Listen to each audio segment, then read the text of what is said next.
প্রচণ্ড গরমে আর এই গরম থেকে স্বস্তি পেতে তৃপ্তি করে খেতে দুপুরের পাতে যদি থাকে দই ভাত তাহলে কেমন হয়। Welcome back to my channel নিরামিষ কিচেনে সবাইকে অনেক স্বাগতম।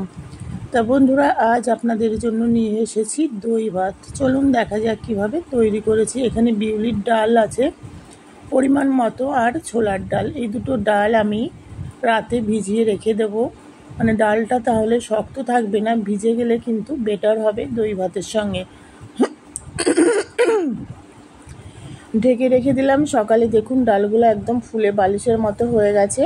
তো এই ডাল দুটো ভালোভাবে ধুয়ে ডাল দুটোকে আমি জলটা ঝরিয়ে রাখবো। আর এখানে ভাত নিয়েছি, নর্মাল ভাত, যেটা আমাদের প্রতিদিনের মানে খাবার হিসাবে থাকে।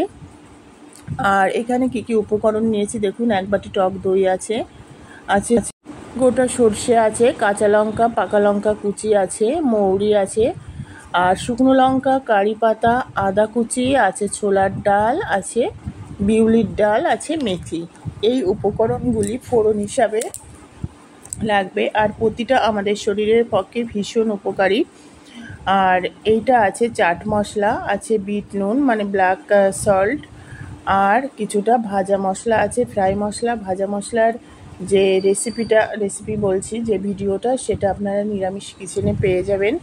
ওই যে মশলাটা, ওটা কিন্তু একবার ঘরে করে রেখে দিলে অনেক দিন পর্যন্ত বিভিন্ন রান্নায় ইউজ করা যায়। এটাই হচ্ছে ফ্রাই মশলা। এই মশলাগুলো বিট নুন, চাট মশলা, ফ্রাই মশলা, টক দই দিয়ে প্রথমে রাইসটা খুব ভালোভাবে মিক্স করে নেব।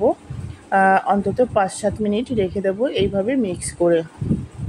আপনারা নর্মাল রাইস মানে ঘর ব্যবহারের প্রতিদিনকার রাইস বা বাসমতি রাইস, যে কোনো রাইস দিয়েই কিন্তু এটা করতে পারেন। এবার সেই ডালের যে মানে ডালটা, সেটা তৈরি করতে হবে। প্রথমে সর্ষের তেল দিয়ে দেবো, পরিমাণ মতো দেব, খুব বেশি তেল আমি দেব না এখানে, কারণ তেল আমাদের শরীরের পক্ষে খুব একটা উপকারী নয়। একটু সামান্য নুন দিয়ে দিলাম। আপনারা চাইলে অনেকটা তেলও দিতে পারেন। এটা শুকনো লঙ্কাটা দিয়ে দেবো, আর লঙ্কাটা খুব বেশি পোড়া হবে না, মানে কালো হয়ে যাবে না, সেদিকে খেয়াল রাখতে হবে।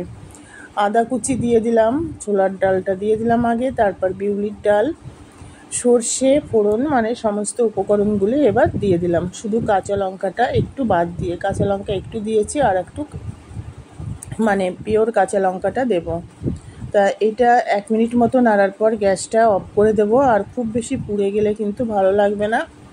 জাস্ট সর্ষের যে ফ্লেভারটা, সর্ষে মেথি আর মৌরির যে ফ্লেভারটা, সেটা থাকলেই হবে। কারি পাতা খুব পুড়ে গেলে সেটার কিন্তু টেস্ট বা তার যে উপকারিতা, সেটা কিন্তু নষ্ট হয়ে যায়।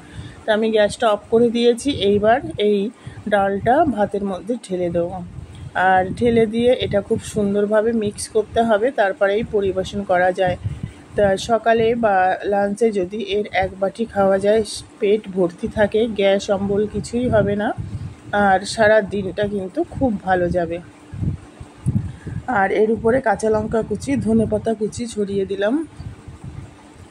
তা আজকের এই দই ভাতের রেসিপিটা কেমন লাগলো অবশ্যই কমেন্টস করে জানাবেন। ভুল ত্রুটি হলে আপনারা সেটা ধরিয়ে দেবেন, তাহলে সেটাও কমেন্টস করে বলবেন, জানাবেন। আর তাহলে আমি নিজের ভুলগুলো সংশোধন করে নেব। সবাইকে অনেক ধন্যবাদ, যারা আমার পরিবারে এসেছেন সবাইকে অনেক ধন্যবাদ, শুভেচ্ছা, ভালোবাসা এবং বড়দের প্রণাম। সবাই খুব ভালো থাকবেন। Tata, bye bye.